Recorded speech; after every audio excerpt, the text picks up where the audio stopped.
Good afternoon. This is Ken Long from Tortoise Capital with a review of the weekend trading reports for July 18th, 2015. We're back into bullish volatile conditions after a wild ride this week. On an annual basis, using weekly RSI 14, we're at 59 out of 100, higher end of neutral. 10-day basis, we're at 99 out of 100 and overbought. Looking at the market mosaic, price with respect to the 200 is yellow bullish at 3.96. Slope of the 50 is yellow neutral and at positive 0.15. ADX is untrending at 18.6. The risk index is the 30-period moving average of the VIX divided by the 10. That reading is 0.992. The threshold between risk on and risk off is 1.0, so we are just at the edge of risk off. We compare that score against the last 5,000 trading days and find the average and standard deviation. That lets us compute the risk Z, which right now is at minus 0.17, excuse me. Here's a 90-day histogram of that. You can see the wild ride and the powerful move to the upside that we've seen this week with the risk Z almost back to the zero line. No change to the blended monthly rebalancing. You can see the leaders as of Friday's close of business price. Strength in technology due to the Google boost. Otherwise, biotech's looking good, and healthcare. In ETF2, the theoretical exposure is back up to 60% from 10. The model portfolio remains at 80% exposed. Here's just a quick look at the different blended monthly rebalancing portfolios.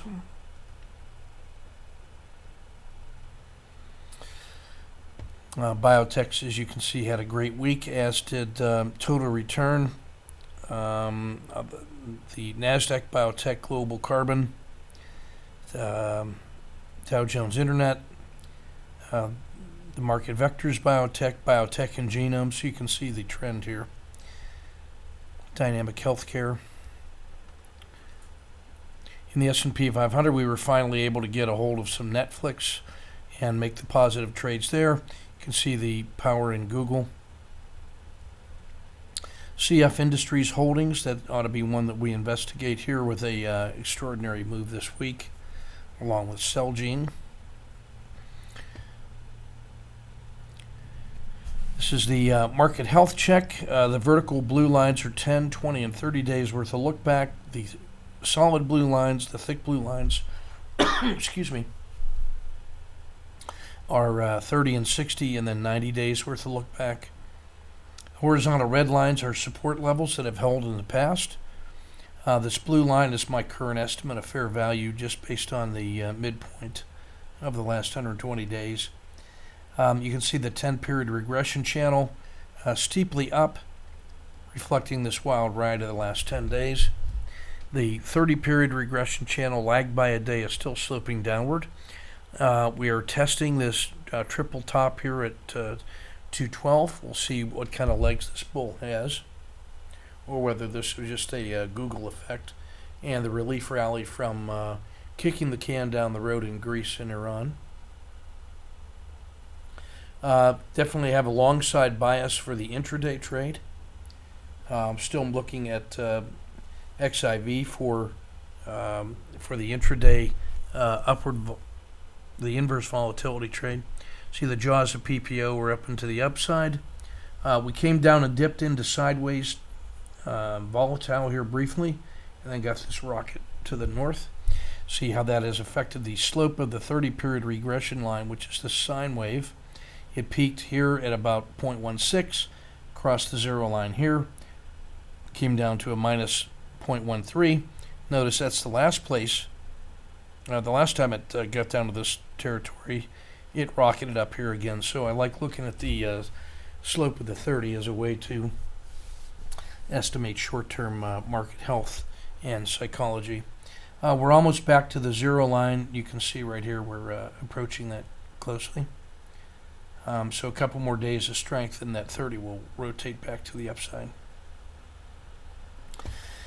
6 of the 10 ETF2 sectors are on buy signals. That puts us at 60-40 in the asset allocation strategy. The S&P better than EFA. Inside the U.S., it's technology, small caps, large caps, mid. Two strongest sectors, Japan and tech. Two weakest are Latin America and emerging markets. Strength has come back into financials, technology, healthcare, and consumer discretionary remain very strong. See, the U.S. is now above average, and the growth section much better than average. A mixed bag in Asia. All of Europe above average, with strength Belgium and Netherlands. Again, it's the technology, regional banks, Japan. The technology is due to a boost there in Google. All of these that are green and white are relatively early in their expansion. So the growth indexes, financials, more healthcare, consumer discretionary, all that looking good. In the Dow 30, continued strength in Goldman, Nike, Disney, and Morgan. Emerging strength here in Visa, Apple, Microsoft, and IBM, which has made a really nice bounce. United Health, greens in strength and consistency. Recent weakness would be measured by red, then yellow. So that's Intel and Chevron, both getting crunched a little bit. And then early in their expansion and improvement, we might call this the stealth trade. Johnson & Johnson, American Express, and Coke are all white on the strength and yellow on consistency. So those are the ones that could be moving towards the top here in a couple weeks. So let's keep an eye on them. Just some liquidity, intraday liquidity stats for you. Shifting to the daily, a half a dozen so on the auto framer, 5 DDs in gold, silver, the VIX, and blended commodities. You can see the volatility has gone from quiet to volatile and starting to roll over. That's very favorable for the VIX trade and the XIV pair. That's what we get here, as we've seen before. A handful of dojis in the Dow. Some good frog quality numbers. Nothing tests out better than 2-to-1 on the reward to risk because we've closed near that 10-day high. Inside the ETF 30, again, a handful of dojis. You got some 5DDs, and really the only ones that are showing out well on the auto framer are these that have been punished commodities in the VIX themselves. So I would be looking more for follow-on opportunities. Now, the Treasuries is the interesting one on Friday, where it had a 0.5% gain in the light of all that holding on to the gains from Google. In the auto framer, just a handful again. And then in the regression line fractal framework, you can see the value plays are these ones on the top shelf that are the most number of ATR below their own RL270, DuPont, Walmart, Alcoa, 3M, and United Tech. And the ones in the red are the relative strength leaders, IBM, Morgan, Cat, Disney, and AT&T. And you can see just how far Google advanced above its RL270. It's now 7 ATR above that. IBM's had a nice run as well. Again, these are the squeeze targets that we're liking. They are extremely compressed on a daily basis, and so we measure that by looking at Friday's range divided by its average range. And these are all the ones that come in at under 0.7, so they are pinched tightly from Friday. And then the ones where the range stat is divided by the risk gives us a better than 2-to-1 reward to risk. That means if we simply take these as mechanical entries, then we still have good opportunities for one-day pops. And again, I would be using the range risk on most of these. And you'll see that's the case of a lot of the indexes around there as well. Spiders, EFA, Europe, the Dow 30. So this is a market condition that is a temporary squeeze across the board. Nice change in the regression line and the regression channel. You see it's crossed over its own 10-period moving average here at a distance more than one standard deviation from the long-term average. from the 6-month average. So that was a very favorable move. We also saw the opportunity here with when the percent stretch compared to the 200 got down to be more than 2 standard deviations below average. That helped set up the conditions for that perfect storm, for that rebound. You can see long term that all we've really done though is hold that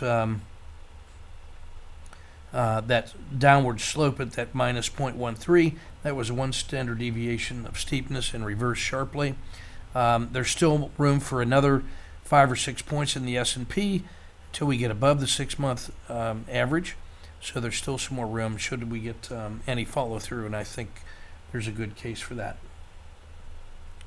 Long-term historical volatility, and the slope of that 30 is right at the 10-year average, so we're just back into the normal grinding bull, but with a little bit of volatility thrown in here. But the volatility rolling over is actually a favorable thing for the swing trades and the generally bullish condition of the market. So it's still a market driven trade right now. There may be a few places where you can get some intraday pops, like Google and the biotechs and Netflix. And but generally speaking, I think it's still important to get the market call right, and that's what we'll be looking forward in the week ahead. So, pardon my voice, I'm a little hoarse from yelling at the soccer game this weekend.